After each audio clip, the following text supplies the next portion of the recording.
everybody. Welcome to Pink Shade. It is Tuesday. It's TLC Tuesday. And I just got caught there on a hot mic. Hot mic. Doesn't it remind you of like a Bobby Durst confessing a murder? Oh, killed them all, of course. No, it reminds me of Anna Gasteyer and Will Ferrell doing the music teachers. Hot mic. Ooh, hot mic. I love them. Kimberly, how are you? I'm so sleepy, but I'm excited to be here as always. You better get some of those Viter Energy mints that you told me to get, or you sent me some. Not sponsored, but I love them. I just ordered a new variety pack and left them an Amazon review because really know that I really like them.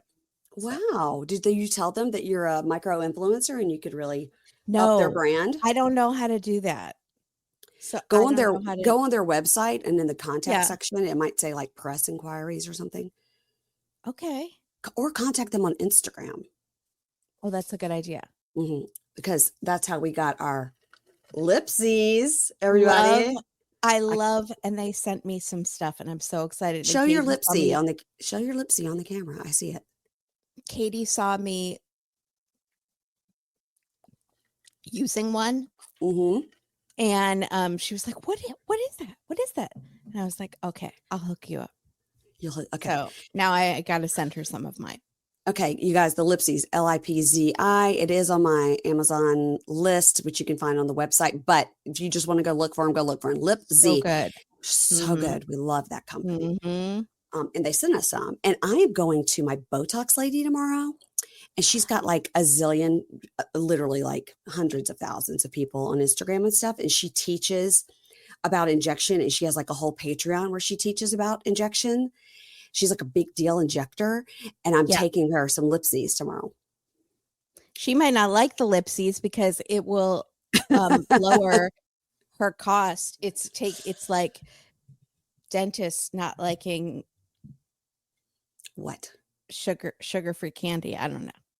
Well, no, I think anything damage done in my lip area is way already past. It's just going to help not make it worse, I think is the issue that I'm having. Yeah. Okay. Now we have several things to talk about. At the top, I want to say, do you guys know about Apple subscriptions? Did you guys know that this podcast is on Apple subscriptions? Is A Date with Dateline on Apple subscriptions? It's been on my to-do list for 4 years. Yeah. And it hasn't gotten done yet. Okay. If anyone, can you send Ingrid over? No, you could call Kristen or you could call Ingrid. They know how to do it. So we're on Apple subscriptions, and I met with them when I was at Podcast Movement. And I just want to promote them because, I, as everybody here knows, I'm a Apple only gal. So Apple subscriptions is very easy because it's already, if you're listening in the Apple podcast, it's right there. If you're not listening in the Apple podcast, doesn't apply to you. Go to Patreon, go to Supercast. I don't care, but that's how you get it. That's one thing I want to talk about. Then producer Ingrid, speaking of, because she comes back from these conferences just revitalized with her tech nerd knowledge. Yeah. So she has put out a survey to the listeners, and she's asking them like what app they listen in, what episodes do they listen to the most? Do they listen like at home or in their car? Do they have a certain time of day they listen? I don't really know. I'm not filling it out because why am I, but which co-host they find the most annoying, which co-host they hate the most, and that person's going to immediately be like me. They're just going to get cut from the island. Yeah, that's really what I'm trying to tell you. This is your last day. Yeah. No, I don't think it has anything to do with that. So anyway, if you guys want to have your voice heard, fill out that survey. It is in the show notes. I think it's also like in the link tree on Instagram. I think she sent out an email about it to the people that subscribe to the newsletter. Okay. Those are our orders of business. Now, wait, I have orders of business. Okay. I'm ready. Okay, go. I was listening to you and Keisha catching up on Love After Lockup. She said you had something on your phone that she told you to take off because it was really embarrassing. Yeah, you want to see it? Seem. What was it?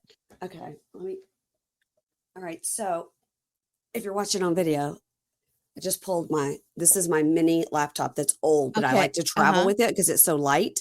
Yeah. So I stuck the thing that she told me about on my laptop. So what it is, if you ever watch Shark Tank or if you ever have gone anywhere, you see those sponges that are called Scrub Daddy. They're sponges, Yes. but they have like the holes and smiley face. Well, they've got Mm-hmm. all sorts of products now. Like they've really Yeah. expanded. So they had a thing called Screen Mommy, and you stick it on your phone. Let me throw this computer over there to the side. And so I'm showing it, guys, on the video. You stick it on your phone. It's called Screen Mommy. Uh-huh. So it just sticks on the back of your phone because it's sticky. And then you just Yeah. pick it up and then you wipe. Oh, And then you stick it okay. back on your phone. Well, I'm going to stick it back She on that did not movie. like that. Oh, no. Guys, you're listening from I way know. back. Well, because I just finished last season. And so I needed to hear what you guys thought. That's how far behind I was. You're behind. Okay, yeah. So this is what it is. It's called Screen Mommy, and I got my whole family some of these for Christmas. And I thought it was so amazing. And Keisha's like, never again, take that off. You're embarrassing yourself and you look like an old lady. So I did what she said immediately. I was so horrified. I thought it was cute. And then the second question I had was, one of the women on the show was making a sandwich for her dad, and you guys were laughing so hard. Mm-hmm. And I watched that scene, and I did not know what was supposed to be wrong with that sandwich. It wasn't what was wrong with the sandwich. Okay, because what were you the dad has no teeth. I should have known. Yeah, the dad had zero teeth. I should have, and I don't know how he's eating that sandwich. I should have known that that's what you were laughing at. Okay, thank you. We were crying because I said, I don't remember what I said, but I was like, and so she starts making the dad a sandwich. And then I looked at Keisha and she's like, girl. I know. And then you didn't say what it was. And I was like, we were crying. We were crying, laughing. She put cheese on it. She put some meat on it. I was like, literally in my mind, what was wrong with that sandwich? Mm-hmm. Yeah. It was the fact that how was he going to eat that? It was hard bread. It was hard bread. Okay. Well, thank you for going to listen to back episodes. That's nice. That'll help my algorithm, I guess. I don't know. Do you guys ever watch those makeup influencers and think, I wish I could do that? I'm always trying to do a perfect contour or a cat eye. But the truth of the matter is I just use my same old things that I love. And in this case, it is Thrive Cosmetics. And the two things I love the most are their Liquid Lash Extensions Mascara and the Buildable Blur Concealer. You guys, these two things, I put them on every single day in addition to some eyeliner, and that's it. I call it a day. I'm not going to be able to be like a makeup influencer, but I can look good in the few items that I love. And you know that Thrive Cosmetics makes certified 100% vegan and cruelty-free products you can depend on for daily wear to show stopping self-expression, which sometimes you got to pile that mascara on a little thicker, Let me tell you about the mascara. They have over 40,000 five-star reviews. It lasts all day. And to take it off, you just warm water and a washcloth. And they have something called flake-free tubing formula. And it is cool because when you take it off, they look like little tubes that come off your eyelashes. And it's perfect. And it doesn't irritate your eyes at all. You guys, I love it. And you know that Thrive gives back. They donate funds and products to help communities thrive. So discover your new trusty favorite thing from Thrive Cosmetics, luxury beauty that gives back. And right now you can get exclusive 20% off your first order at thrivecosmetics.com/pinkshade. That's thrivecosmetics.com/pinkshade. I'm going to spell it for you. Thrive Cosmetics, CAUSEMETICS.com/pinkshade. You get it? Because they give back. They give to the cause. Thrivecosmetics.com/pinkshade for 20% off your first order. Go get that mascara, guys. You'll love it. But the most important thing that we have to talk about is that Kimberly this past weekend did win favorite co-host title. And do you remember why? Oh, yes, of course I do. Yeah. I called Amy Archer, who was at the conference with me, to tell her that my 3-item bucket list, one of my items had been checked off. And I asked her what it was. She couldn't remember. So then I gave her hints and said, I met somebody that I've always wanted to meet. And she's like, Billie Eilish. I go, yeah, Billie Eilish was at Podcast Movement at the ping pong place in Chicago. Yeah. No. And so I literally was like, you're no good to me. And I hung up on her. But she said she had wine and she couldn't think straight. So then I called you and you won the prize. You won the Mm-hmm. prize. In front of Maddie too. Like Maddie heard me, and that was exciting. Yeah, Matt was I'm there. always looking to have Matt and Jake know how cool I am. Oh, And okay. then Ingrid was impressed as well. Mm-hmm. And I like to impress Ingrid. So she started crying because she wasn't with us. So when we got home, the picture had been sent to her, and she's in her hotel room, like screaming, like, I can't believe I didn't come to this party. So we got home from the party. She came down in her pajamas with a half drunk bottle of Prosecco. I guess she had drunk the other half alone. I don't know. And we like poured it into hotel cups and we cheered, and she cried, and I had already cried. And that's hard for me. And, yeah, I met Karen Kilgariff, everybody. The one of 3 things on my bucket list of my life. Of her life, people. Not just me, of my life. All I've ever wanted to do. Of her life. Meet her, interview her, pick her brain, force her to be my friend. Now, I know that part's not going to happen, but I think it could. I did send you, we were talking about how you were going to explore this in the coolest way possible, so you wouldn't come off as a total fangirl. You were going to write her that night at like 3 a.m. Yeah, no, I didn't do it. Ingrid was trying to talk you out of that, which I think was wise. Yeah, I didn't do that. I didn't do that. Yeah, I did send you a little article, and you laughed, but I don't know if you knew why I was sending it to you. It was Chris Hemsworth says he regrets taking a photo with Billie Eilish at the Grammys or Emmys or whatever. Okay. And I saw you sent that to me, and I thought it was about Billie Eilish, and I was like, okay, but now I get what you're saying. Okay. So if it makes it sound like he hates her or she smelled bad or something, but no, you open it up. He said, I want to be best friends with her. Like, I want to be best friends with Billie Eilish, but because now I took a photo with her, I am now in fan territory and we can never be friends. And this is Chris Hemsworth. Right. I think a lot of people feel that way about Billie Eilish, but I could not be friends with her because I am the age of her mother. So that's weird. But you see what I'm saying? Yes, yes.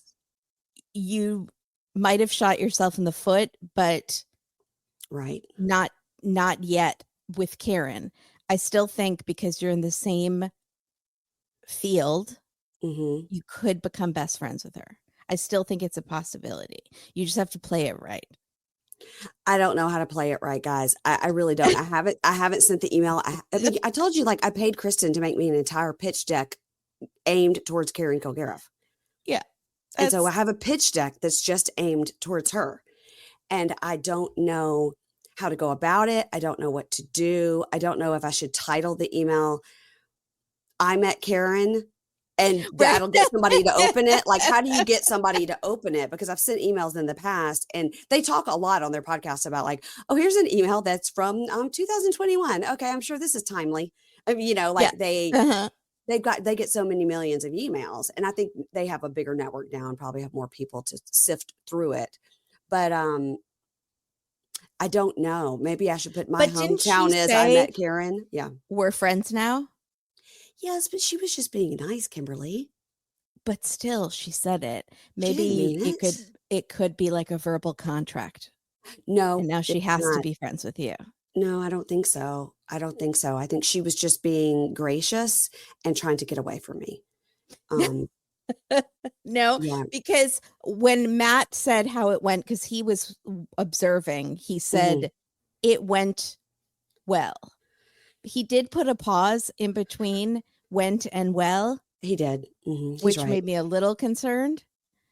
It was, I'll tell the story. Okay. Cause Amy and I were talking this weekend, and I said, you don't get the story because you failed the friendship test. I'm saving the story for Kimberly. So here's the story. We were Even though I already heard it. You have to hear it again. Oh, okay. I'm so excited. Okay. All right. Drink with your lipsy and be quiet. So, we were at this iHeart party. So we had been to this big Spotify party, guys, that was like a fancy wedding. It was so fancy. And then we were like, should we go to the iHeart party? I don't know. Maybe we'll go. And if it's lame, we'll leave, because it was later. So I thought maybe it had been cooler earlier, whatever. It was in this huge, like 2-level ping pong place that was super cool. I mean, if you like, anyway, it had games and stuff. It's stuff to do, which is nice. And so we go in the front. Hey, what's it going? We immediately steal a pen because everywhere we went, we were just taking pens. I don't know why. Yeah. And we took a pen and went down to where most of the people were, and we went over to this bar, and it was beer and wine only. So Matt starts talking to this guy, and I'm like, I don't want beer or wine. I think I'll go to the other bar. Literally, my stomach just flipped when I just said that part. Yeah. My stomach just flipped, just telling you. Yeah. So Matt's talking to some guy. I said, I don't want beer or wine. So I turned around to walk to the other bar, which was behind me, which was up on a little bit of a riser. So I turned around and walk, and I took 2 steps towards that riser, and my stomach is flipping again. And I saw her standing there. And I turned around in sheer horror and went up to Matt and started pulling his arm, going, Matt. And he's like, he's like, I'm trying to talk to this guy. And I was like, oh my God. Oh my God. You interrupted. I was being so weird, and I can't even explain it. I was just being so weird. I just couldn't get my words together. I couldn't even explain it to him. And I was like, it's Carrie Kilgariff over there. He goes, who? What? I go, my favorite murder. And he was like, oh. So when I said my favorite murder, then he knew what it was, because he didn't recognize her name. He just recognized the show. So then we're like, I wonder why she's here. She's a huge deal in the podcasting world. Like, why would she just be at this party? You know? Yeah. So, and not even in like a private room for like the upper ups in the podcasting world. She's just there with our unwashed masses. So, Matt pulls me over there, and he can do a reenactment for you. But he said, I attuned it to in 16 Candles, when the parents shove him in the door to go to prom, and then they close the door behind him. And he's going, I want to stay home with you guys. And they're forcing him to go to prom. That just turned my stomach, because I remember that scene, and that's makes how I me felt. so sad. And he was pulling my arm, and I was pulling away. I was like trying to run away because she was talking to somebody, and I was like, I don't want him to interrupt, because then that's, you know. So we did. He's like, excuse me, I don't listen to your show. I was like, oh God. That was his opening. He goes, because I get too scared to listen to murder stuff. And she goes, that's fair. And he goes, but my friend over here he said something like, she's a big fan. She's been listening for a long time. You're the only reason she became a podcaster. And now she has a huge podcast. Here she is. That was good. Okay. I know. But to say I have a huge podcast is sort of overselling. She doesn't need to know the numbers. I mean, I was like, oh no. So anyway, I was like, and then I acted really weird for about 5 minutes, and just literally just blah, blah, blah, blah, blah, blah. Like we've talked about, like when you talk too much because you're nervous, and then you walk away, and you know that people think that you're like a weirdo that talks too much. That's what happened, because that's what I do. Mm-hmm. And I was saying things to her like, oh my God, I was just talking today about how podcasts have changed our lives. And I remember when you guys got your first commercial. And she was like, wow, really? I was like, yeah. Is that a weird thing to say? So then finally, I was like, and here's my card, because I have cards like a real old lady, Kimberly. What did I say to you? I said, you have cards? How old business cards. They're cute, though. They're really cute. Yeah, they're cute. And I keep a bunch in my purse in case anybody ever asks me about the podcast. And then I just go, that's it. Just go listen there. So anyway, she took it and she goes, okay, great. Thanks. And I said, well, just like my dream of my life is to have you on my show to interview. I used to have a podcast where I only interviewed podcasters. I got some really good people, but I never got you. And I still do it. I would love to talk to you sometime. And I recently met Stephen Ray Morris, your former producer. And so I kind of felt like we were one step closer. Her facial expression didn't change when I said that. So I didn't know, like, yes, that's the way in. No, that's not the way in. Unclear. I name dropped some other people that she knew. Also, facial expression didn't change, but I know she's friends with them. Maybe that's just the way. She was like, get on with it. Get away from me. So anyway, I just died. I died. It was a dream come true. She was lovely. She was nice. She was normal. I definitely talked too much and freaked her out. But then when she walked away, because I was like, can we get a picture? And she was like, of course. And then I felt so weird, like to touch her. Right. Yeah. I didn't want to be like, I'm touching awkward. You. Like that's inappropriate. Like, and you're touching me. And I literally had my hand behind her, but didn't touch her back. Yeah. Because I was like, I don't want hovering. her. Mm-hmm. I just didn't want to be weird. I thought the pictures turned out great though. So I was happy about that. Oh, good. And, That's it, you guys. As we walked off, I said, well, I'm just really sorry that I talked too much and acted weird, but this is like, you know how it gets when you meet somebody. And she goes, well, we're friends now, so that's fine. And See? Matt like Verbal did that. contract. Yeah, Matt did that thing where like he kicks your knee to like make you fall. I was like, great, Matt. Now I almost fell in front of her. I was like, okay, have a good night. Bye-bye. And then I turned. So then somebody else wanted to talk to her, like another, person, a fan. And I turned to Matt and he could tell I was about to cry. He goes, okay, let's talk about something. How are your kids? What do you think John's doing right now? And I was like, oh, yeah. Yeah. And then the one of the girls that also had been standing around kind of wanting to talk to her sent me the video of when I met her. Oh my God. She took a video of me trying to walk away and Matt pulling me over there. So all of that. I said, put it together in like a video montage to slow music with hearts, googly eye hearts over your eyes. But that might be too much. Yeah, the hearts might be overkill, but I could see if Kristen could put that together for me to make it like the day I met my hero. Is that too much? Yeah. Too much? No, well, you could put it to the song "Hero." Will you be my hero? Or did you ever know that you're my hero? Something. Yeah, wind beneath my wings. Love it. I told her, I have your word art in my office, and I don't even like word art. Which is true. I do. I have it right over there. I have "Stay sexy, don't get murdered," and here's the thing: fuck everybody. Because that's what she said one time, and they made merch out of it. I love it. I've got that over here, and I've got my Dorinda, I tell you how I'm doing. No, well, bitch. And then I have Sutton. Name them, name them, name them. Yeah. That's from an Etsy shop. I found that. That's it. So I just got very excited, and my stomach did flips, and I got a little nauseous telling you about it. So that just shows you the weirdo. Everyone's going to be so excited for you. I know, you guys, it happened. And the craziest thing too, this is the last thing, I put on Instagram, like before I went to bed, like something huge happened to me tonight, something that's been on my bucket list. Can you guess what it is? And when I tell you 20 people wrote and said, I bet you got to meet Karen Kilgariff. At least. And then the next day when I posted it, like 20 different people wrote and said, this has been your dream. I'm so happy for you. Oh. To which I said, Amy Archer's not really a listener because she didn't know. I know. F. Amy Archer. I always knew there was something off about that lady. People say she sounds like me. I don't hear it. I think she's just a weirdo. She's a pod person. No. I don't think she's even real. She's wonderful, but she did fail me in my time of need, but that's okay. We were going to invite her to come to the room and have Prosecco, but no. No, she did. Access barred at the door. Plus, we only had that half a bottle that Ingrid had drank out of. Yeah. So it was really just a couple of sips for all of us, but it was okay. We still toasted with it. Oh my God. Well, those are all the things on my list. Do you have any other items to discuss? No, I got nothing. Let's do this. Let's do it. I got to write a note here. Recap, also, love you, Amy Archer. Just kidding. Just kidding. Okay. 90 Day Fiance, season 11, episode 8. Love, sweat, and tears. So Shekinah and Sarper. Oh God. Okay. Yeah, you must be right. It must be the gym because I cannot think of anyone else that was sweating.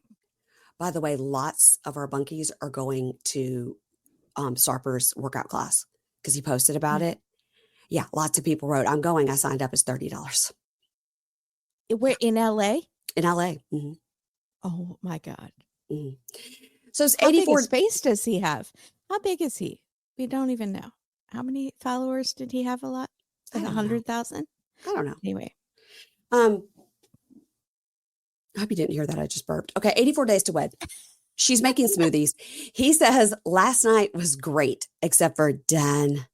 Dan pushed the button nonstop. And he says, and also I hate how Dan says my name. And we get a montage of Sarper. And Sarper goes, he's like French bulldog to German shepherd. And he says he understands that unfortunately Dan is a part of the friend group, but if he does it again, it's the last time he will see modern Sarper. And in the talking head, he explains he hates this new version of himself. He hates modern Sarper, but he understands that it has to happen. And she goes, I love modern Sarper. I love him. I guess this is Do we supposed to think be. he's actually like gotten into a fist fight in the past? Oh, yeah, I do. Even with his moneymaker not wanting to get hit in the face, I would assume. I do. I do think because we've seen how he can really like flip and be such a jerk and everything. But even at the reunions, like he's never stood up to anybody. Well, he didn't want to lose his paycheck. Well, freaking Rob stood up to a pregnant lady. Oh, Rob, get the fuck out of here. All right. So, okay. So she says, you know, you need to meet Sophie. And Sophie's heard so many negative things. And then we see lots of photos of Sophie and Shekinah together. And we see a lot of Shekinah's past faces there. And you know, I was thinking it must be really hard for the daughter to see her mom's face change. Especially when you look like your mom and all your mom is trying to do is change her face. Right. Like Darcy's daughters. That has to. Right. That has to hurt a little. Yeah. We'll be talking about that a little bit too on the Baldwins. Also out today, Tuesday, $10 Pink Shade Prime. Okay. Do you guys ever watch those makeup influencers and think, I wish I could do that? I'm always trying to do a perfect contour or a cat eye. But the truth of the matter is, I just use my same old things that I love. And in this case, it is Thrive Cosmetics. And the two things I love the most are their Liquid Lash Extensions Mascara and the Buildable Blur Concealer. You guys, these two things, I put them on every single day in addition to some eyeliner, and that's it. I call it a day. I'm not going to be able to be like a makeup influencer, but I can look good in the few items that I love. And you know that Thrive Cosmetics makes certified 100% vegan and cruelty-free products you can depend on for daily wear to show stopping self-expression, which sometimes you got to pile that mascara on a little thicker, you know? Let me tell you about the mascara. They have over 40,000 five-star reviews. It lasts all day. And to take it off, you just warm water and a washcloth. And they have something called flake-free tubing formula. And it is cool because when you take it off, they look like little tubes that come off your eyelashes. And it's perfect. And it doesn't irritate your eyes at all. You guys, I love it. And you know that Thrive gives back. They donate funds and products to help communities thrive. So discover your new trusty favorite thing from Thrive Cosmetics, luxury beauty that gives back. And right now you can get exclusive 20% off your first order at thrivecosmetics.com/pinkshade. That's thrivecosmetics.com/pinkshade. I'm going to spell it for you. Thrive Cosmetics, CAUSEMETICS.com/pinkshade. You get it? Because they give back. They give to the cause. Thrivecosmetics.com/pinkshade for 20% off your first order. Go get that mascara, guys. You'll love it. Okay. So he says, let's go to the bed. I won't be modern there. Caveman is there. Caveman is coming. Jeez. Oh, God. All right. They got upstairs. Okay. Now, so when that episode, 84 Days to Wed, now we're at 73 Days to Wed. Wow. So they jumped ahead. So they land in San Jose, California, where her daughter goes to boarding school. And she brought Sarper with her, even though Sophie has not agreed to meet him yet. Which, by the way, Sophie knows the cameras are there, so she's probably figured out what's up. She says she won't walk down the aisle without her daughter's approval. It means everything to her. So in the car they're driving, and he says, are you nervous? What is Sophie's opinion of me? And she goes, well, I think it's unfortunately based on what my family says. And we're reminded that he said to Shekinah in front of her sister, you are acting like a slut bitch in front of her sister. So, okay. Not great. Not great. So he says, I was asshole, but that's old me. This is new, modern Sarper. I'm different now. And I wish taste, less filling. He says, I wish Sophie didn't know about this, so I am starting with -1. It's true. That's a great analogy. I think -17. Well, all right. So in the car, she goes, look, Sophie could say she's not ready to meet you. And that's scary because we do have this 90-day timeline. And she goes, I'm hoping that, when I see her today or whatever, we're going to get some clarity. And so they go to the rental house as they walk up. She says, look at this great house, babe.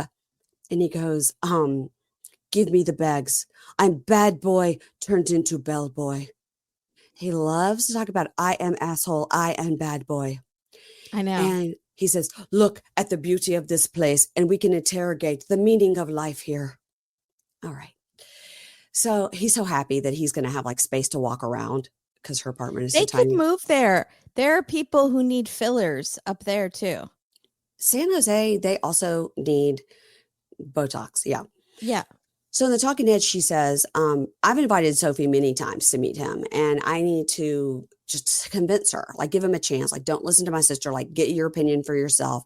So she changes and she heads off to see Sophie. They meet at a nail salon to get pedicures. Sophie is so cute. Mm-hmm. So cute and seems pretty normal. And we've met her before where she was like, yeah, my mom has terrible taste in guys. So I'm glad I'm at boarding school. I have to see this bullshit. Yeah. Uh-huh. So she tells Sophie about, Sarper see, I can't now, I've got this screen mommy and now I can't stop playing with it. I got to put it somewhere where I'm not going to mess with it. Okay. Screen mommy, not an ad. So she says, Sarper is in the US now and it's been fun because I get to show him all the little things that like we take for granted that are brand new to him. It's fun to like see the culture. Now, meanwhile, we flip over to Sarper. He's walking along the beach. He sees all the sea lions, which sea lions are really cool just to randomly see them. Yeah. And he goes, and there's dozens and dozens of them. And they smell. Yeah. He's excited. He goes, look at them. They're so cute. Honk, honk. Oh, hello, sea lion. Honk, honk. Yes, this is like me and Shekinah with our mating dances and calls.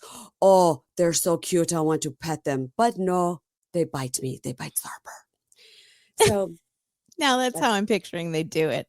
Just like flopping around on top of each other, going honk, honk. As he squeezes her boobies. Oh, God. He goes, let's do it. Do it like they do on the Animal Channel. Isn't that song? Baby, baby, you and me ain't nothing but an animal. Let's do it like they do on the Animal Channel. Remember that song? Discovery Channel. Discovery Channel. Baby, you and me, we ain't nothing but animals. Let's do it like they do on the Discovery Channel. Yeah, that makes sense. There are some bad songs out there. Mm-hmm. I remember that song. So back at the salon, she tells Sophie, the biggest thing is for me to find out, like, if you like Sarper, and you got to meet him sooner than later. Lucky you, he's only 5 minutes away. And Sophie's like, look, he's a big part of your life, and so am I. So yeah, we have to meet, and I'm going to be open to it. She's like, the two of you are going to have your own relationship. And basically she says, like, if you guys don't get along, that'll be it for me. We see Sophie outside in the talking head. She goes, my mom's past relationships have never worked out. And the guys she's chosen have not been the best. And I was kind of involved in it when I was young. I had to go through it with her.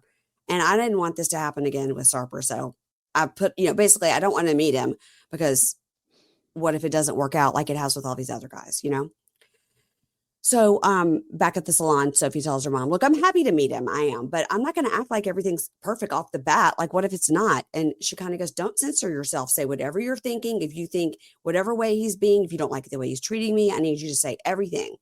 And she goes, okay, I will. But what if we don't get along? And she kind of goes, if you don't get along with him, I would not marry him. In the talking head, she says, we both made the same. We both go, we're skeptical. I want to believe you. We want to. And they're talking head. She goes, I would choose my daughter over love. And in the past, I wish I would have chosen my daughter over love many times. This poor child is scarred. I know. That's all I could think is this poor child. Happy Shekinah is admitting that she has not been the best mom in the past and has sent her daughter away at boarding school, probably because she had some stepdad who she hated. He was a dick. All that. Yeah. It's worrisome. Also, random question about those blankets at the manicure place that they were putting on their laps. Do they wash those like in between people coming? I don't know. So at my place, if you're wearing shorts or a short skirt and you get in the pedicure show, they'll give you like a towel to cover your legs so that you're not so you're not uncomfortable and also you're not flashing the lady.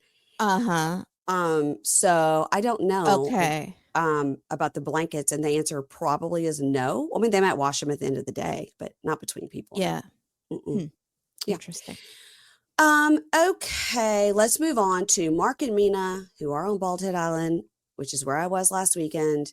And I did do some inquiring, and I will be finding out more. I'll just put it that way. Okay. I'm so excited. Okay. So they've just had this question brought up about the prenup, and Mina has stormed off. Poor girl looks rough. She is sweating in that Her heat. hair is not doing well in that temperature climate, and her makeup is like she's the final girl in a horror movie. It's just mascara just running down her face. Totally, yeah. Poor girl. So, and Mark with the knee brace is telling the family, let's stop ganging up on her. He could have said that when they were ganging up on her, but he's saying it now. And he's saying, I love her. We have a daughter together. Like, drop it. And and there she is, and there she goes, the daughter. There her name is Maria. Yeah, there she goes. She's wandering towards the alligator pit. It's fine. There's a cliff over there. It's totally fine. She's gonna hop on a boat and try to, sail to Paris. So he's like, I should go check on Mina. Finally, yeah, right. Go. So he goes over to Mina, and she says, I don't have a problem with your family. Or she says, I don't have a problem with your contract, with your the prenup, the contract. Yeah. But I don't like your family. Everyone when she says, I don't like your family, and it just says it across the screen, I don't like your family. I was like, whoa. If I was into the meme making business, that would be a good one. Yeah, no, I don't blame her at all. Yeah. So she goes, everyone is concerned about Jordan's peace. No one's concerned about my peace. I gave up my family. My son is not here with me. And they just attack me. And you didn't say anything. He's like, I came over now. I have a knee brace on. So it took me a while to get here. And so Jordan is meanwhile back with the family. And she's like, I feel really badly that she's upset. Do you? No, you don't. You know what? Jordan has a little face. Jordan has a little face. All her features are in the middle of her face. And she gives, can I speak to the manager? I don't know if I'm not going to say what I really think about her. Okay. I just think she's cute. She has a little face, and I love her little face. And I think that maybe she was spoiled in the past and had all her dad's attention to herself. Yeah. And now she doesn't want to let go of that sweet, sweet aviation money.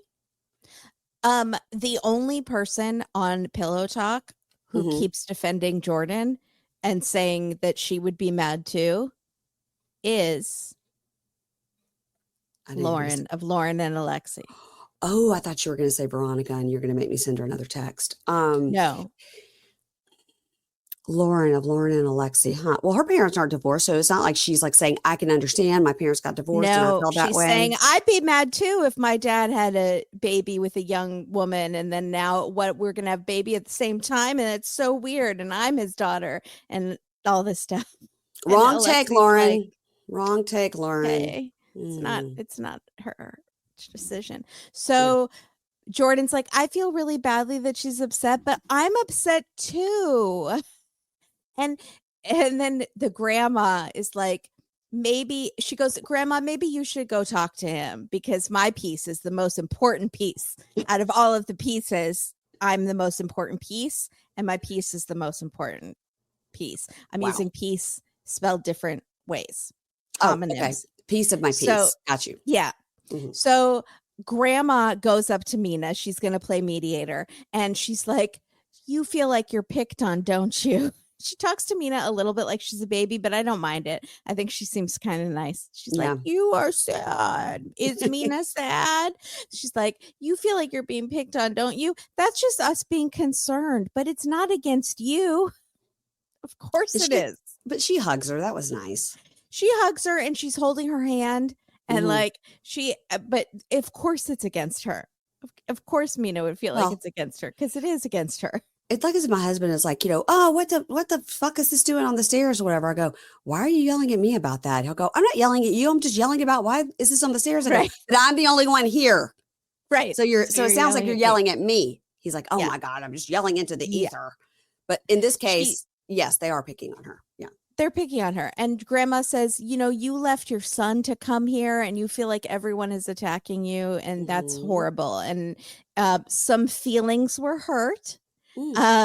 And she's holding Mina's hand. She's like, Mina, will you talk to Jordan? And Mina tells us, well, Jordan is a snake. She's nice to my face and she stabs me in the back, which she's got is stop.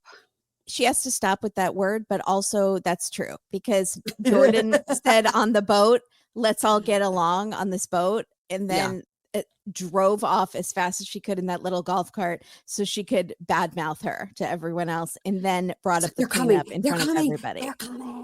They're coming. Yes. The French are coming. And she's like Paul Revere, bitchy Paul Revere. So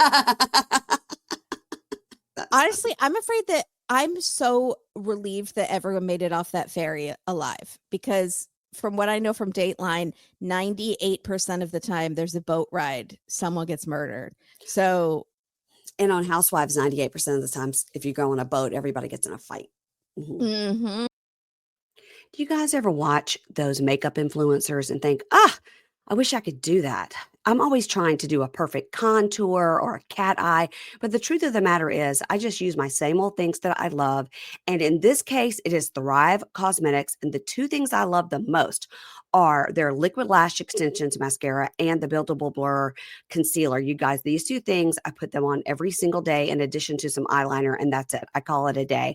I'm not going to be able to be like a makeup influencer, but I can look good in the few items that I love. And you know that Thrive Cosmetics makes certified 100% vegan and cruelty-free products you can depend on for daily wear to show stopping self-expression, which sometimes you got to pile that mascara on a little thicker, Let me tell you about the mascara. They have over 40,000 five-star reviews. It lasts all day. And to take it off, you just warm water and a washcloth. And they have something called flake-free tubing formula. And it is cool because when you take it off, they look like little tubes that come off your eyelashes. And it's perfect. And it doesn't irritate your eyes at all. You guys, I love it. And you know that Thrive gives back. They donate funds and products to help communities thrive. So discover your new trusty favorite thing from Thrive Cosmetics, luxury beauty that gives back. And right now you can get exclusive 20% off your first order at thrivecosmetics.com/pinkshade. That's thrivecosmetics.com/pinkshade. I'm going to spell it for you. Thrive Cosmetics, CAUSEMETICS.com/pinkshade. You get it? Because they give back. They give to the cause. Thrivecosmetics.com/pinkshade for 20% off your first order. Go get that mascara, guys. You'll love it. Keenan and Lakin Give You Deja Vu is the podcast hosted by me, Stacey Keenan. And me, Christine Lakin. On Keenan and Lakin Give You Deja Vu, we recap the iconic 90s sitcom and TGIF mainstay step by step. While I was a fan and watched every episode, I am watching the show for the very first time. We are lifelong friends and TV stepsisters. So join us for a juicy peek behind the scenes as we explore what it was like to come of age in front of the cameras on a hit network TV show. For sweet 90s nostalgia, breakdowns of classic 90s looks, and plenty of laughs. Let Keenan and Lakin give you deja vu. On Spotify, Apple Podcasts, or wherever you get your podcasts. Yeah. So Mina agrees to sit down for a peace summit in Peace Summit, Bald Head Island 2024 with Jordan. Right. And Jordan comes over and Grandma Nana is saying, I know you both said some things in anger. And Jordan says, yeah, she called me a snake and I'm not letting it go. And Mina says, okay, maybe it was a bad translation in French. I think snake is universal. I think it's totally universal. So that's not the greatest excuse. And Jordan says, I don't know what you meant by it, but it would mean a lot if you apologized. And Mina apologizes. She said, yeah, I'm sorry. She shouldn't have to apologize for anything because she looks like a mugshot right now. She looks like someone who has been arrested for stealing from a 7-Eleven and then throwing bottles in the parking lot. That humidity is rough. And I know they're probably filming outside because it's pretty, but go inside where the air conditioning is. Go inside. So Jordan says, thank you for your apology. And Nana says, so is Jordan invited to the wedding, Mina? And I feel like Jordan is the one getting all the apologies. Like, when is it her turn to apologize? So Mina says, of course she's invited to the wedding, and please let me know if you want chicken or steak, because I will be poisoning your dish. So she's like, yes, of course, you're the daughter. It's impossible for you not to be at the wedding. She's like being all nice and everything. Yeah, in front of the mom. She's very smart to make Jordan feel special too, because Jordan like needs to feel special. Like, she should give her a part in the wedding. I think that would make Jordan feel very special with like a nice dress. Although Jordan might show up in a white dress. Put Jordan in charge of Maria, really piss her off. Her sister, she doesn't like. Yeah, she has to walk her down the aisle, and everyone's oohing and eyeing over the baby, and no one's even looking at Jordan. Yeah, right, exactly. Yeah. So Nana is like, okay, so you're sorry you said that she wasn't invited to the wedding. I was like, this lady has just eaten so much crow, and you keep making her take more servings. Like, so you say you're sorry that you said that. Like, do you think the whole family is like, listen, Jordan's a little cray-cray. All it takes is one apology and she'll be fine. Yeah. Yeah. Uh-huh. Yeah. So, and make her feel like the princess that she wants to be. So finally, Jordan goes, and I'm sorry for anything I did that upset you. Like, just no emotion. She says nothing with a smile. It's always with like pursed lips, and like no smile ever reaches her eyes. She says nothing specific about what she's done that would have upset Mina. It's just like in general. And she says, I'm just trying to protect my dad. So I defend all my actions. Well, I have no regrets. I get that. But she should have said, I'm sorry for trying to tell you when or you could or couldn't have a kid. Like, that's obviously not my right to control your body. I mean, she should have, because I felt like Mina had to get specific on her apologies. She did, because Nana never said to Jordan, what are you sorry for, Jordan? What specifically? She had all those follow-ups for Mina, but then Jordan just gets to say, I'm sorry for anything that I've ever done that was bad. So just keep Jordan happy and everybody wins. Yeah. Yes, I think that's how they all act. So Mina tells us, I don't feel like her apology is sincere, because it wasn't, and she had no smile on her face. And Nana is holding both of their hands clasped in the middle, like she has just brokered peace in the Middle East at Camp David. Cute. And it's pretty funny. So Mina tells us, she didn't apologize for telling me I can't have another baby, or for telling me that I should have found someone else to marry if I wanted to have a baby, and I should have not married her dad, and I'm a gold digger, and all this other thing she said. Yeah. So they all walk back hand in hand to Mark and the group, and Jordan picks up her sister and is holding her like she has Ebola, and is like, look it, I'm so warm and loving with this little baby. Here, she's pooped, get her away from me. And she tells Mark that they made up, and again she does not smile with her eyes. She's like, yeah, we're fine, we made up. We're good. And then she hugs her dad, and she's like, yeah, we're fine, everything's fine. And then Mark and Mina go back to the ferry, and I was like, that was it, a one-day trip, all of I don't know if they're going to go back and forth every day. It's very easy. I mean, the ferry runs. No, they said they're done. They're going back home now. Wow. I mean, the day before they met at that alligator beach. In Southport. Yeah. And then that was it. And then they had that like 2 hours with the family at this barbecue. Yeah. And then they got on the At ferry least they remembered and went back to home. put the baby in the golf cart and did not leave the baby on the island. So I'm not over when they left the baby in the plane. So Mina tells us, I just said that I'll sign the prenup so they would all leave me alone. But I don't know if the document's good for me or my lawyer or my children. And I need to find, or is it just good for him and I get nothing? Like, what she needs to talk to a lawyer for sure. Absolutely. Yeah. So Mark is all happy, like they're all Care Bears or something, like just holding hands going off into the sunset. And then Mina's like on the ferry, or as they're waiting for the ferry. So we didn't really finish our conversation. I don't want to sign the prenup.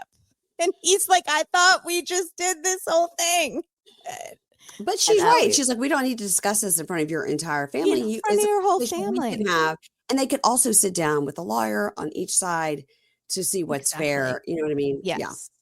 He said, I realized I can't make everyone happy. Like he's just realizing that now. Maybe he could just tell the family that she signed the prenup. And then if they don't sign a prenup. Oh, hello. Was that me or you? That was me. And and if he dies, they can just fight it out, but he'll be dead. So he won't care. That's right. And it'll be like, surprise, we never signed a prenup. Ooh, wow. That's a show I'd watch. Yeah. All righty. Let's move on to Matt and Imani and Ani, who now I'm just writing AHNEE, so I say it correctly. So I just write thruple. Yeah, I was right, thruple. So a dude named Eddie, who's obviously American, it picks them up in an old red car. It's a 59 Ford Edsel. They're going on a private winery tour. Amani is like, we're going on a private winery tour because I'm so rich. Yeah. And they're talking so Eddie. Sexy. So just sexy. do it in the winery. I do it in the winery. Also on the grapes. Fake cry like you can't believe. So, and the talking head, Amani's like, I'm just wondering, like, is Ani hiding me? So they all hold hands. They walk in. They try a Chardonnay. Cheers to us, blah, blah, blah. Amani pulls some flowers out of a vase and hands them to Ani.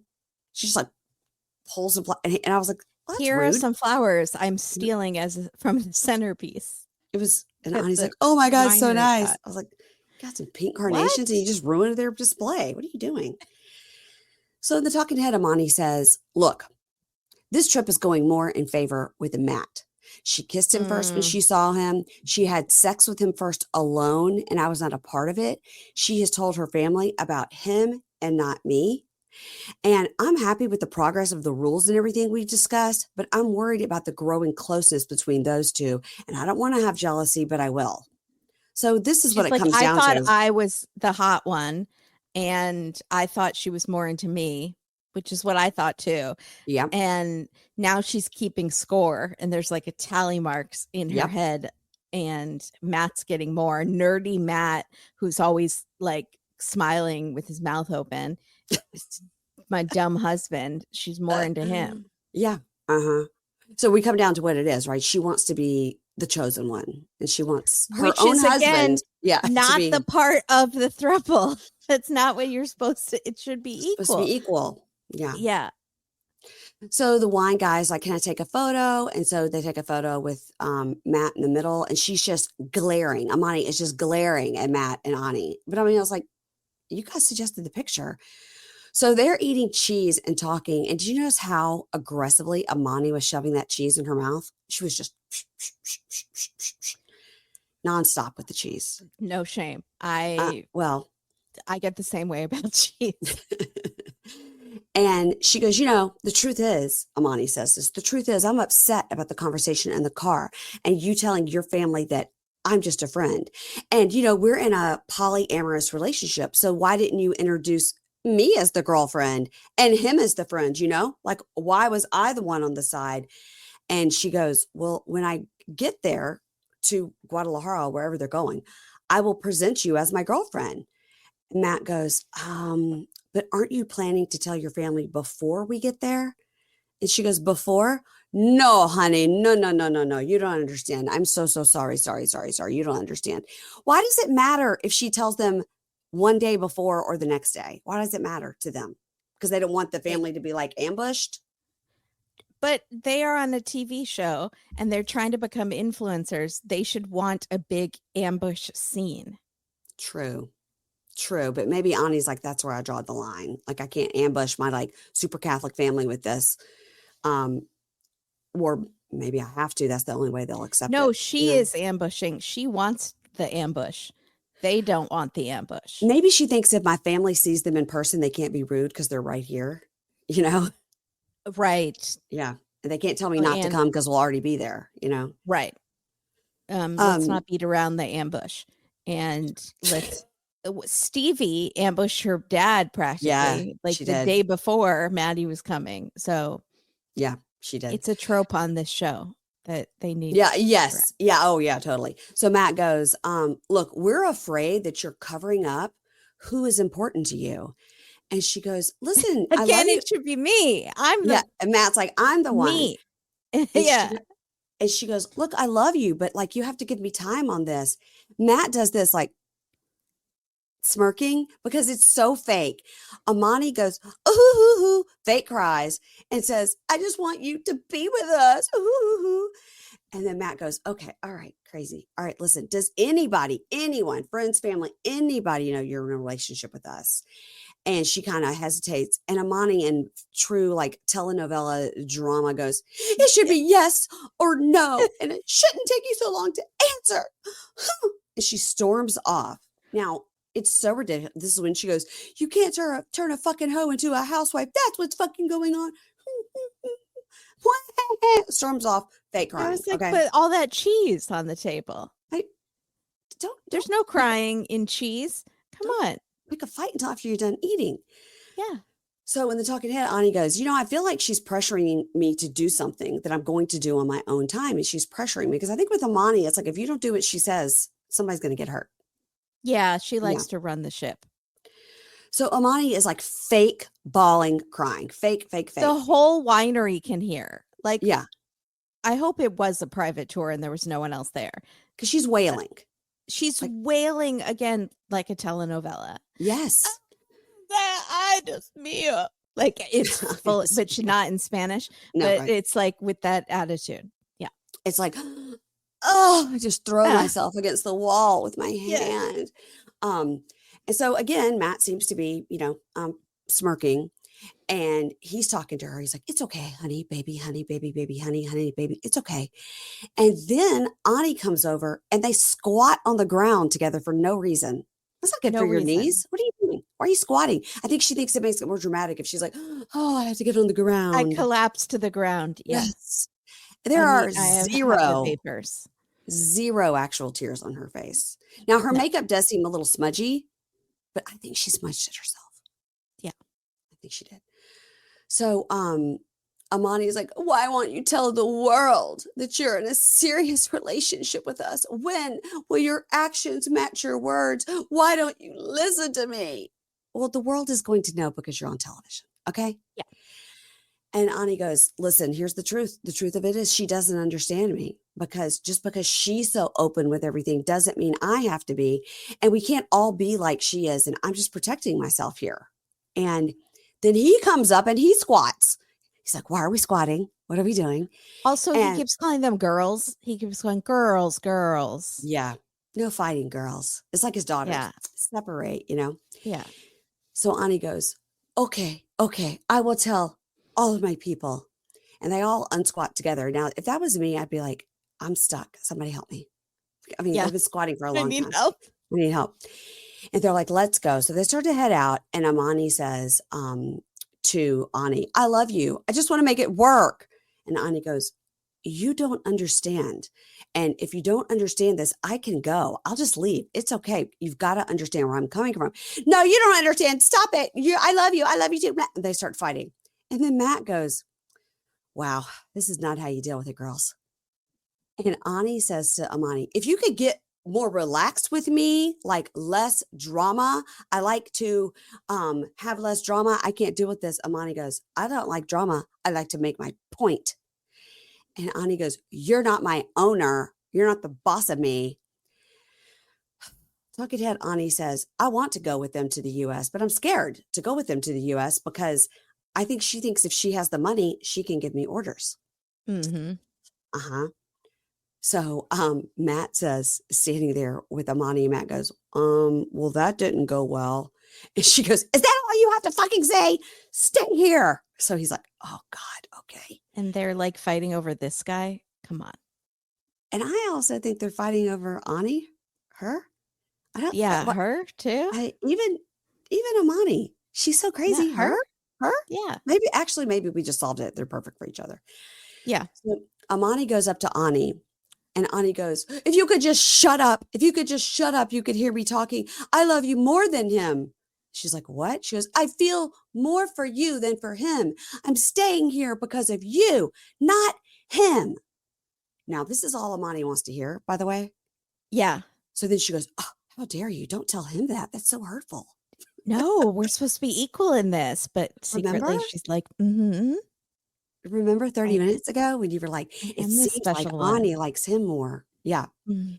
So then in the talking head, Amani goes, gosh, I've waited so long for this validation from her, but I'm not even sure if she means it or if it's the truth. Maybe she was just saying it.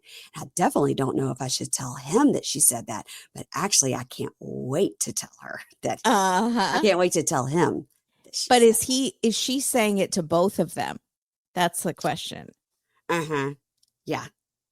Wow. And then it's going to get revealed that she's two-timing within the throuple and lying, saying each one of them is the real reason she's there. She's not following the rules that they had set forth with their formal wear picnic date last week. Yeah. Alrighty, let's move on to Stevie and Maddie. You guys, I'm interviewing Stevie today, actually. That should be on the free feed, I think, on Wednesday. Tomorrow, Wednesday. So Stevie and Maddie. So here we are in Hattiesburg. Of course, they got to show a Confederate statue, which I didn't like because Hattiesburg is more than that, but they did show it. That's okay. You can't erase your past. So they're driving in the car and they're looking at a mall. She's like, I used to work at that mall. And he goes, the name of that store is Dick's. And she goes, and he goes, Dick's. She goes, well, you have to say the whole thing, Dick's Sporting Goods. You can't just say Dick's. Which everybody does just say Dick's. I'm going to go to Dick's to get a soccer ball or whatever. And then you laugh. They're going to the gym together. So my talking Eddie says, I've never been in my life to a gym with females, like in workout clothes. And I can't believe it. Like, I can't believe. And then they keep showing this one girl who has on like a sports bra and sweatpants, and she's like squatting. And he comes out in his workout clothes and he is ripped. He is ripped. And he goes, I feel weird in here. Like there's girls and I just don't know where to look. And the he's just trying not to pop a boner. Like this whole scene is called Don't Pop a Boner. That's the undercurrent of what he's saying. Yeah. Yeah. So he says, I and the talking head, he goes, I think that the government always thinks about what men might be turned on by. So in Iran, women are not allowed to show their hair, much less their bodies.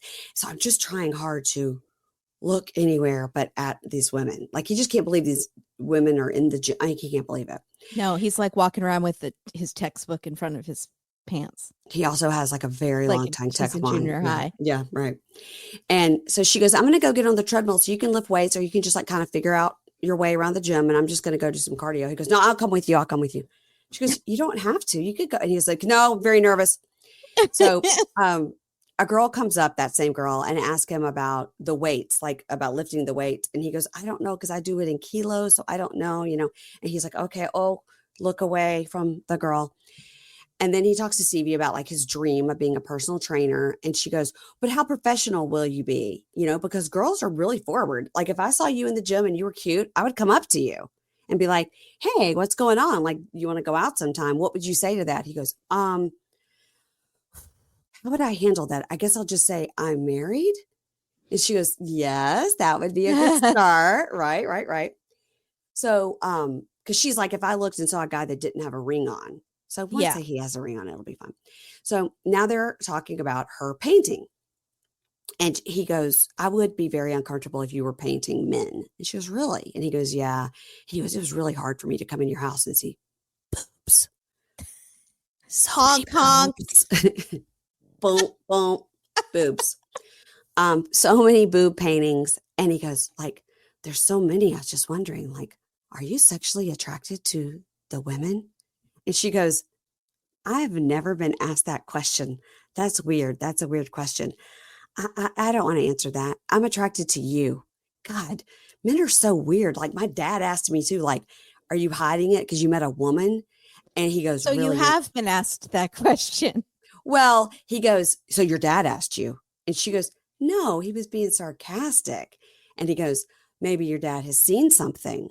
Are you sure? And she goes, Yeah, I'm sure. What are you talking about? That's weird. I'm not going to, no. And he goes, well, that's the wrong answer. And she goes, I'm not going to give you the answer you're wanting. So we should just end the conversation. What's happening here? What's happening here? I don't know. I don't know either. And I'm going to write this down. Stevie, questions I need to ask her. How would I ask her that? Is she being defensive because she's like, it's no one's business and I shouldn't have to answer. And, you know, yes. I mean, it probably is her future husband's business, but yeah. Or maybe she's like, everyone's on a spectrum, but he's not going to be able to understand that right now. Maybe she would be like, just got here. Yeah. So, I mean, maybe she could be like, I've hooked up with girls, but I never dated a girl. Like, seriously. Right. Or maybe she is like uncomfortable, but it's a southern town, but it's a college town. So I can't tell like how conservative it is. Her dad's very conservative though. So, like, maybe she just doesn't want to talk about it on camera. Could be. And it could be that's why she's giving him that later look. Time. Yes. Like, we are going to talk about this at a different time. Yeah. I think that's why she said, like, you're not going to get the answer you want. So you need to quit asking me. I think maybe that's why, like, that's code. So then, the producer, the talking head, she goes, no, that's insane that he would ask me that. And I don't have to answer it. The producer goes, don't you think he would feel better if you just gave him like a definitive no? And she goes, I don't know. I don't know why his mind is not at ease. And I don't know why I would have to comfort him in that way. I think her whole thing is like, obviously I'm attracted to you. You're my partner. And that should be the answer. Whatever I did in the past is the past, you know?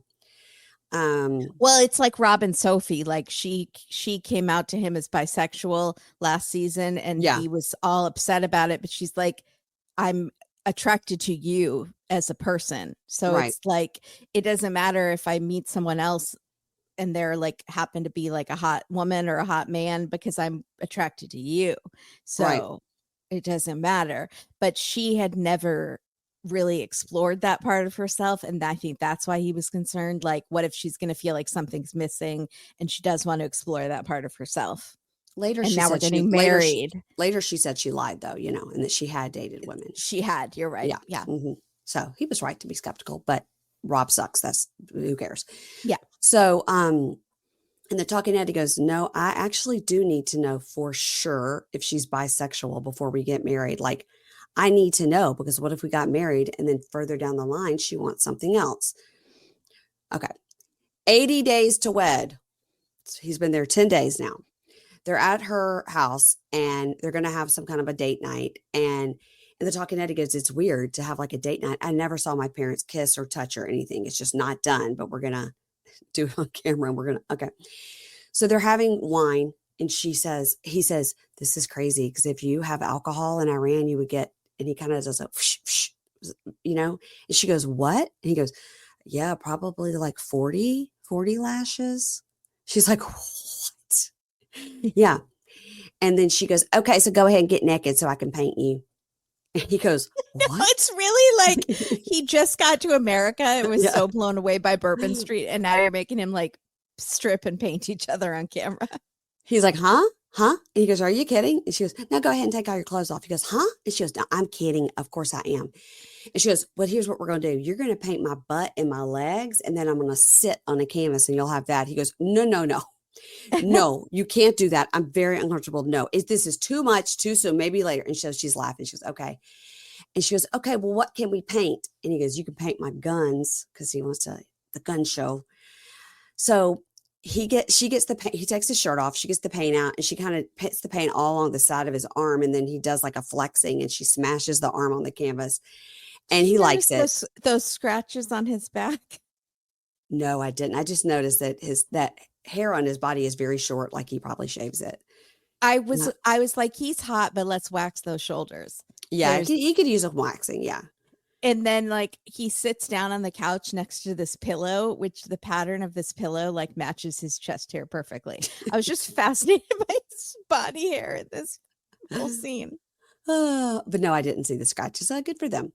So, so he sees the arm and she's like, okay, I'll fix it. She's going to paint it. And so he says, did I tell you about the price of changing my status? The price is just going up and up. And she goes, yeah, it's like on a double. And he says, yeah.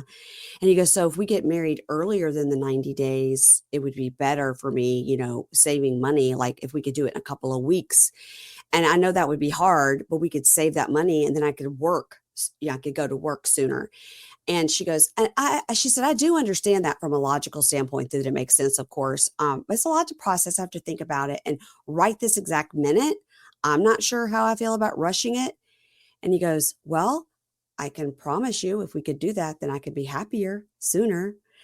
And she goes, well, I do worry about you getting adjusted here. Like you just got here. And I worry about you saying that you want to go back home. The talking head, she goes, I don't think he should ask me to push the wedding date if he's not totally sure about being here. Like that confuses me. I don't know why he would, if he's not even sure he's going to stay here. Cause to me, it's for forever, even though I think she said she'd been married twice. I'm going to write that down on my notes. Yeah. Where are the children? Children, where are your children? Okay. And she goes, we both have a choice here, not just you. I have a choice here too. And there's a part of me that worries if we get married, you will potentially leave me. You will potentially decide you want to go back home. Because for me, getting married is forever. And I've seen a lot of changes in you. Now she says when I leave for work in the morning, which I was again, I thought you taught English from your house. Yeah. Writing it down. Work? Question mark. And when I leave and then I come back, if you talk to your family, I can tell you're getting super homesick. And then when I come home, you're kind of in a different mood and it just maybe puts a strain on our relationship because you're upset after you talk to your family.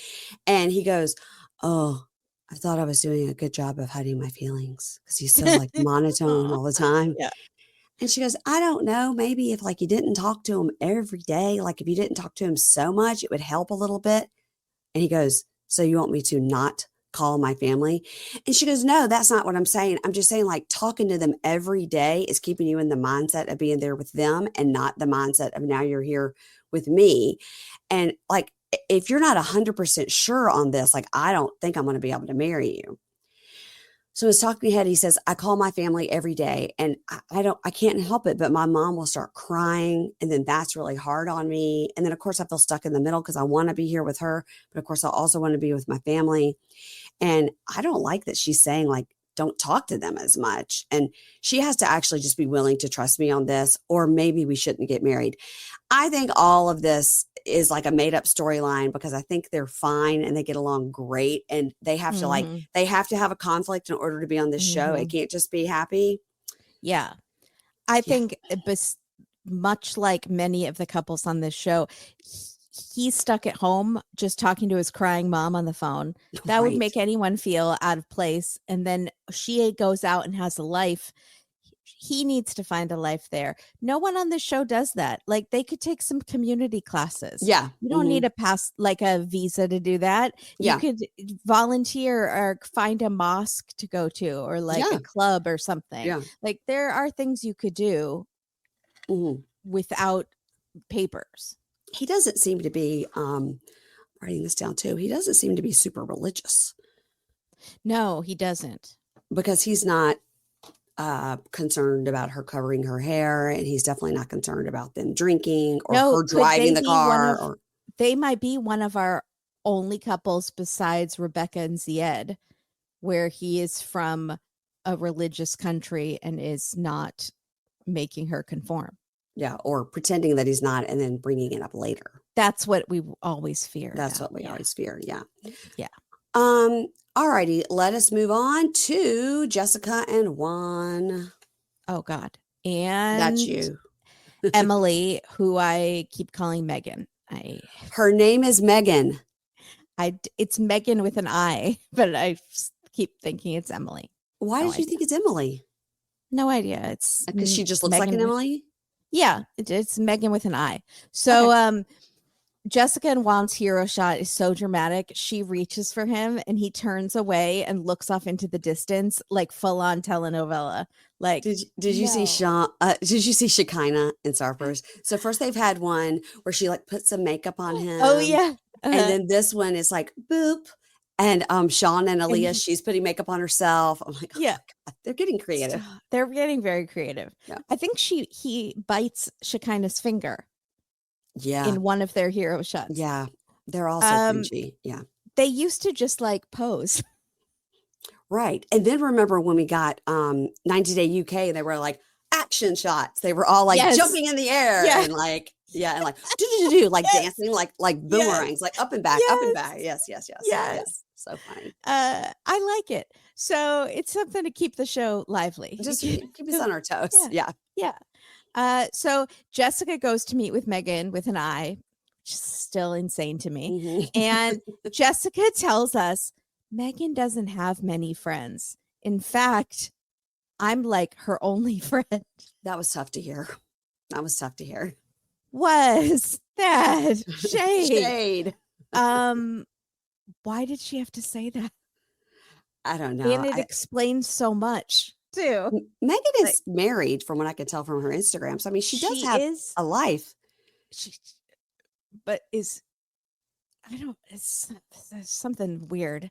So she says Megan felt like Juan cheated on her, and the fact that I already knew, she felt like I cheated on her too. So now she just feels like everyone's cheating on her, and I'm worried that if other things came out, how she'd be able to handle it. Okay, so he did it with somebody else too. Right?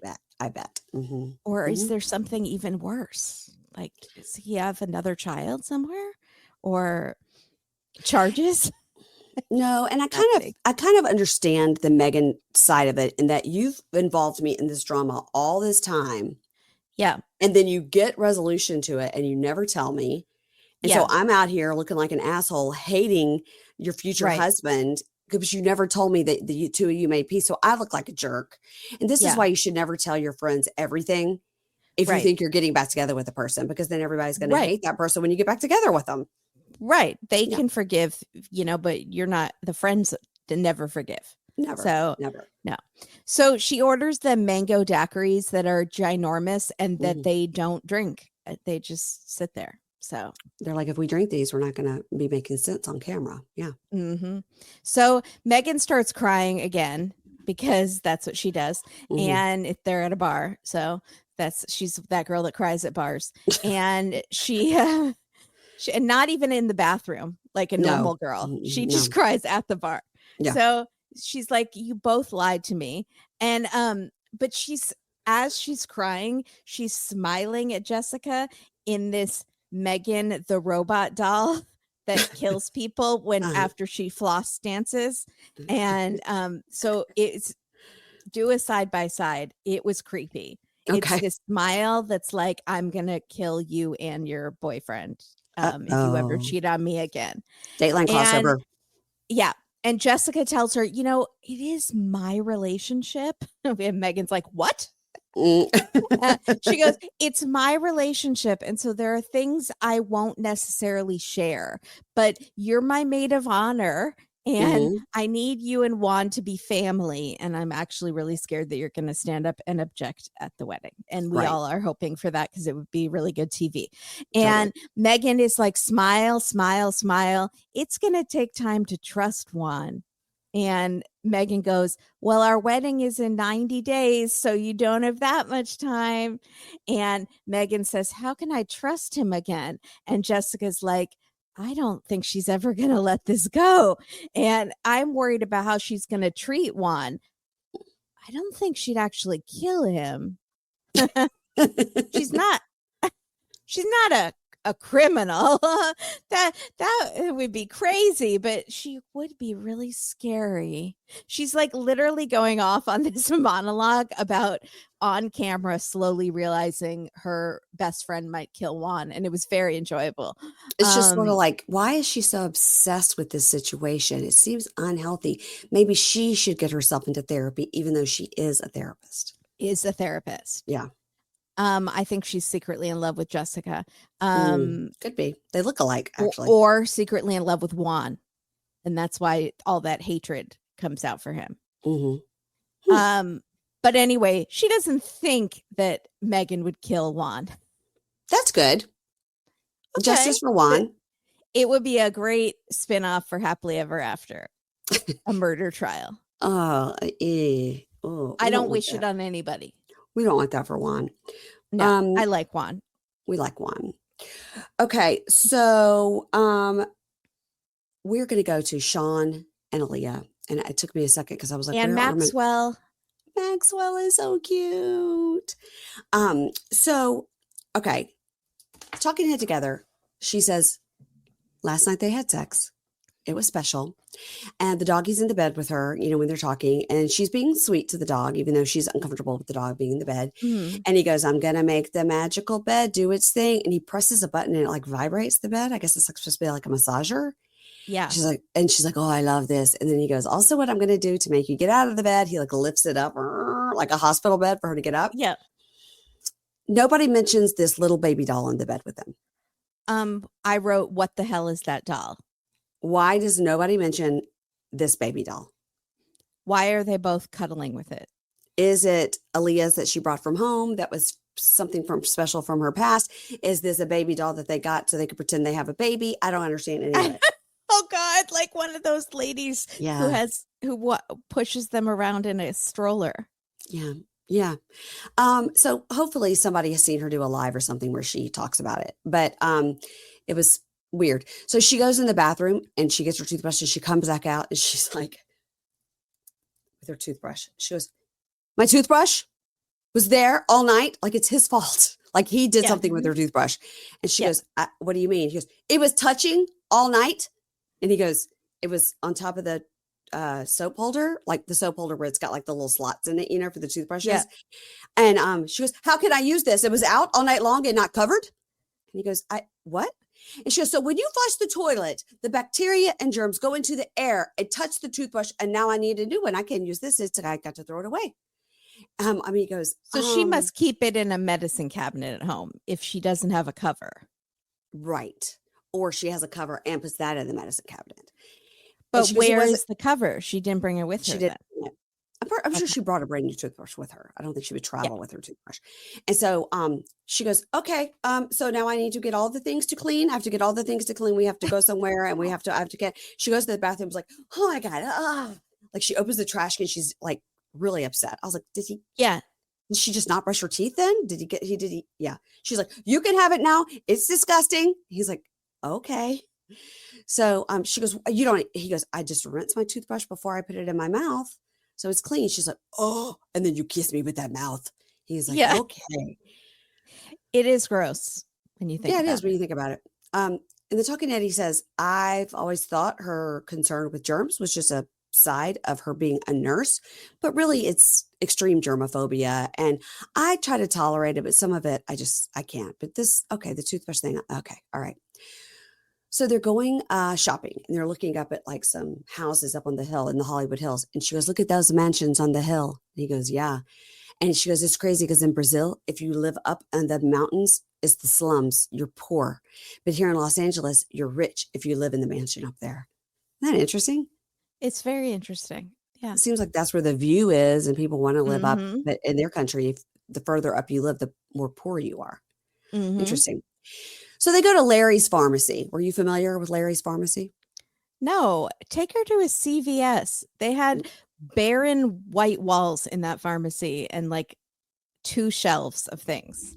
I need a CVS where they have literally options. Just anything you need, they have 10 options of it. Yes, but I think that they're not allowed to film in a CVS. So they go to a small local pharmacy and they see the dog toy. She gets all excited. She immediately takes the carrot off the wall and goes, I get this. Maxwell will love this. He's like, Maxwell has a lot. I don't care. Carrot. So they look at all the products. And so she sees a home HIV test. He goes, yeah, you could just do it right at home. And she's like, what? And in the talking head, he tells us she does an HIV test like every month. And he goes, I don't know at this point if it's germophobia. I don't know if it's just like hypochondriac. I don't know, but it's something. And he goes, and if we're intimate and everyone is tested and okay, it doesn't matter. She still lets her mind just run wild.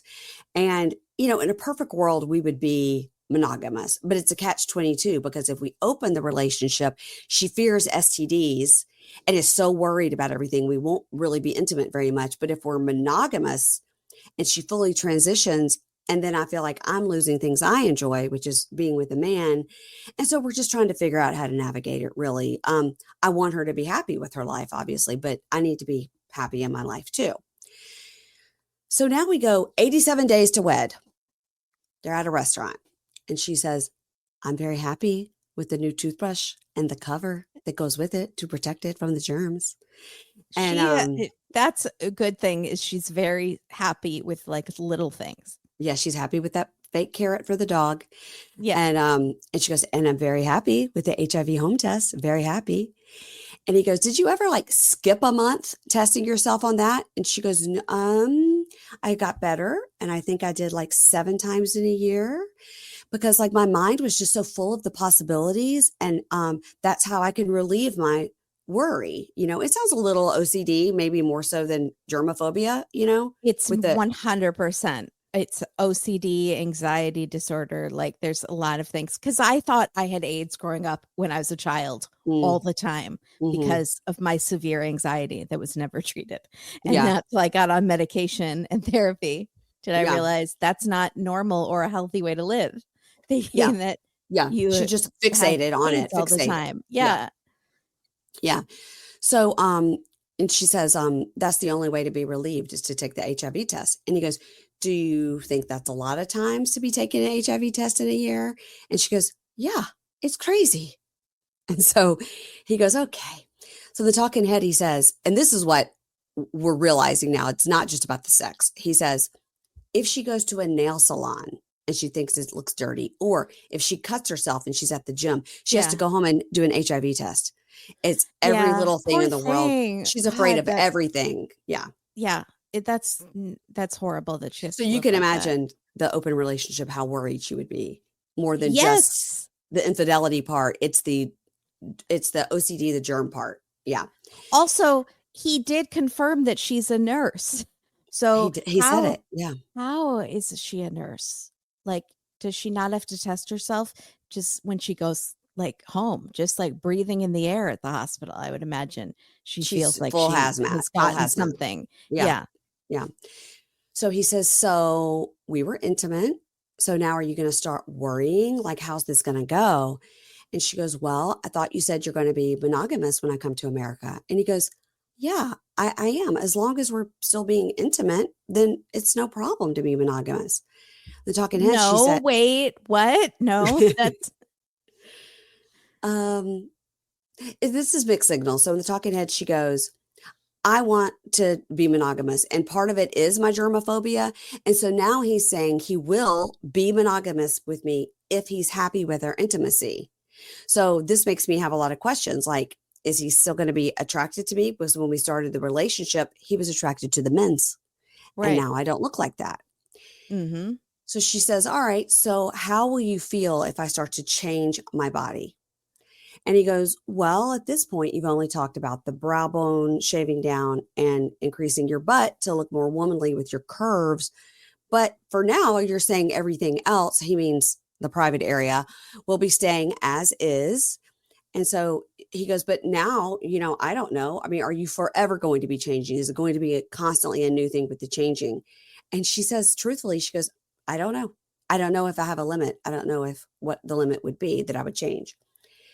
And he says, well, and this is nice. He says, I don't want you to feel like you have to lose something in order for our relationship to work. But I also don't want to feel like I have to give something up for our relationship to work.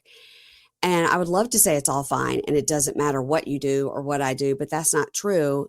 And she says, well, as we go through this in the future, I will hold your hand through all the things, which is really nice because she's like, he's supporting me, I'm supporting him. It's change for both of them. And I think it's nice that she's recognizing it's hard. It's a change for him too.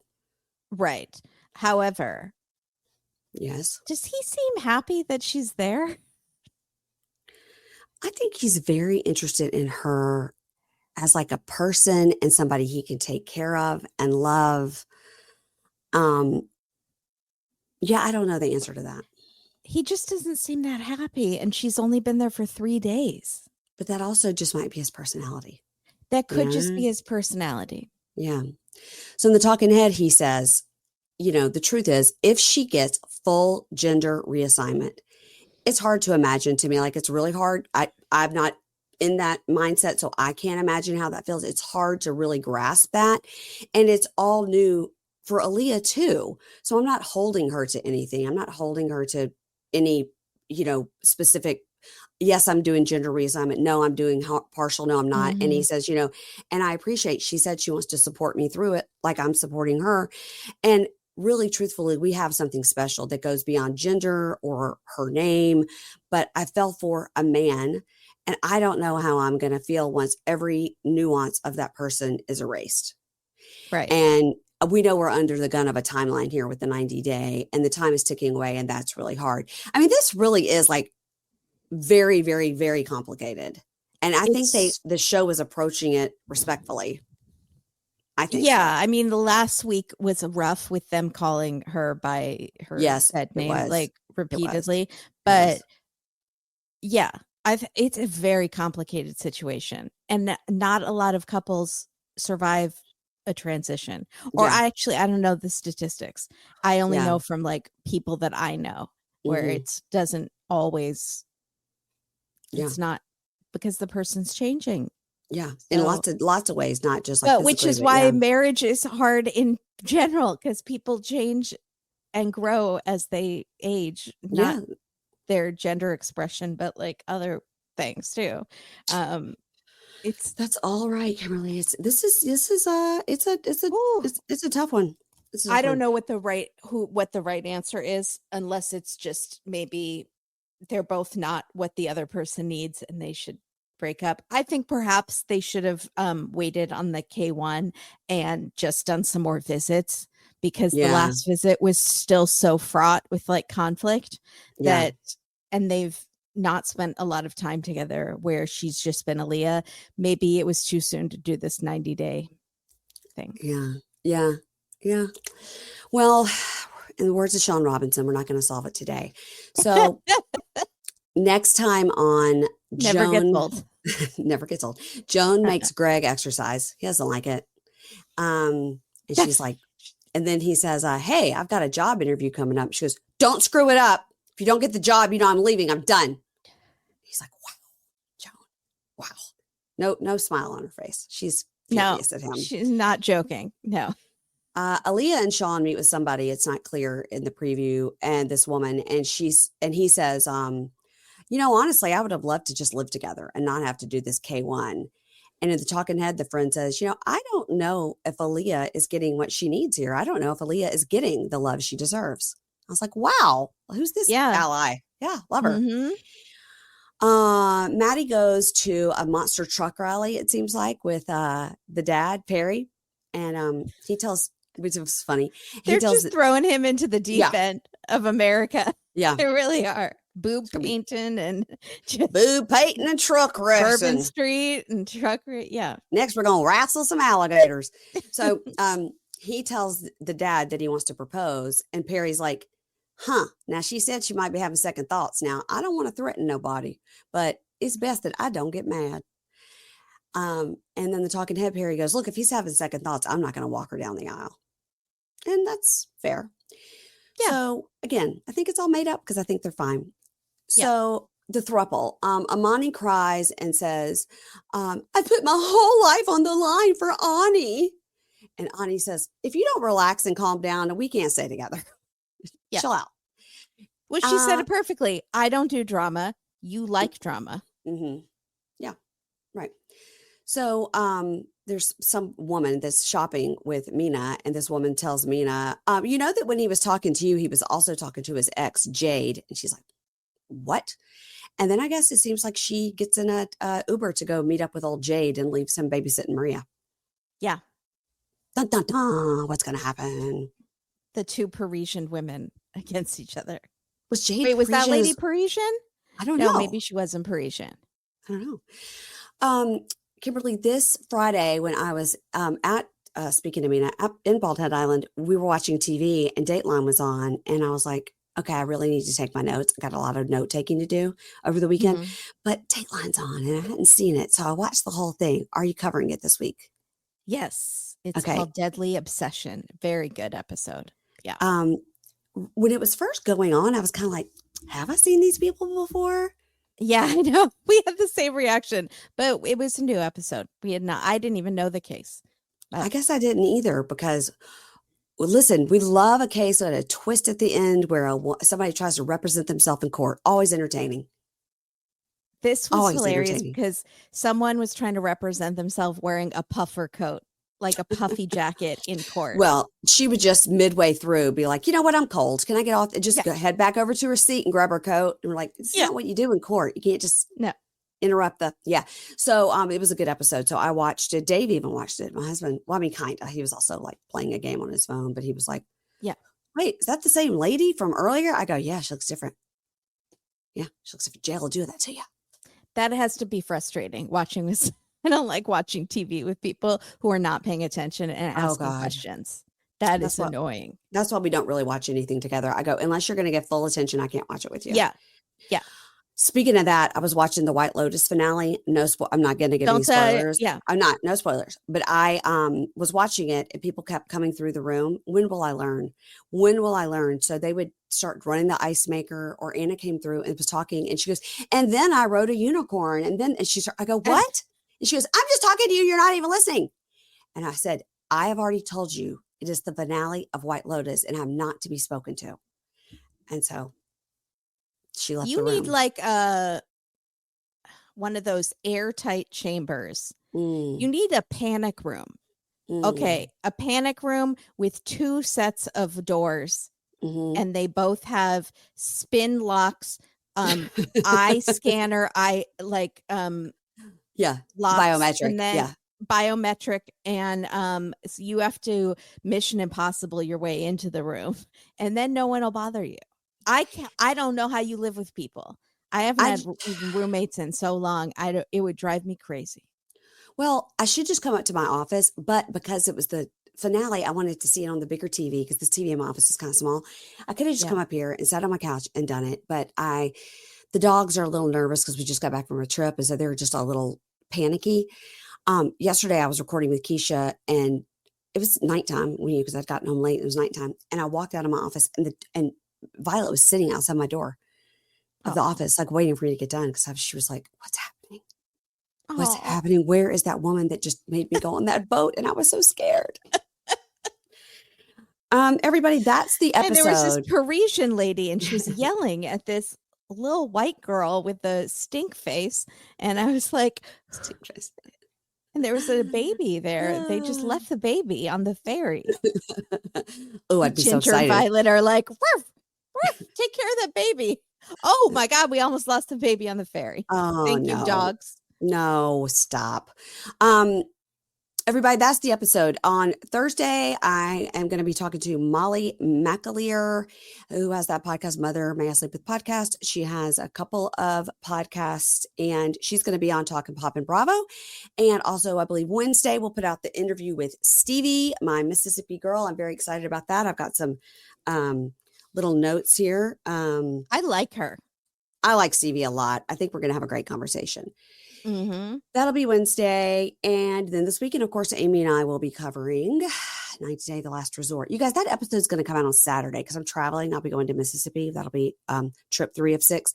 I'll be going to Mississippi to see my son. So that episode will come out Saturday morning. So just be patient with that. And I'll put something out about it as well. But I'll still get questions, but just letting you know. And guys, another cool thing you can do to support podcast, any podcast, if you like a podcast, if you like A Date with Dateline, if you like this podcast, you can head on over to the Apple or Spotify has it too. Hit that 5-star, leave a nice review. It helps. It really does. It really I love helps. a nice review. Love a nice review. Don't say anything mean. We can't take it. I can't take anymore. I can't. My self-esteem is already so low. Got that email telling me I'm irrelevant. Come on now. No, at least she emailed me. Faded and irrelevant. And who would look at you? The answer is my husband. He thinks I'm cute. Yeah. Yeah. Okay, everybody. And we'll Karen from My Favorite Murder. Well, I didn't touch her. Panicked. Well, there was a hovering hand, and she said they were friends. So, okay, everybody. We'll see you next week. Bye.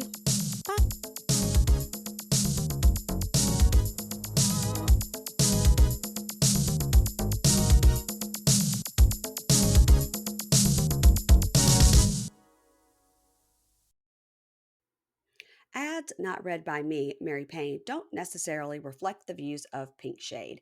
If you'd like to listen to ad-free, you're going to go on over to Supercast or Patreon, and you can find the links to Pink Shade Prime at pinkshadepodcast.com.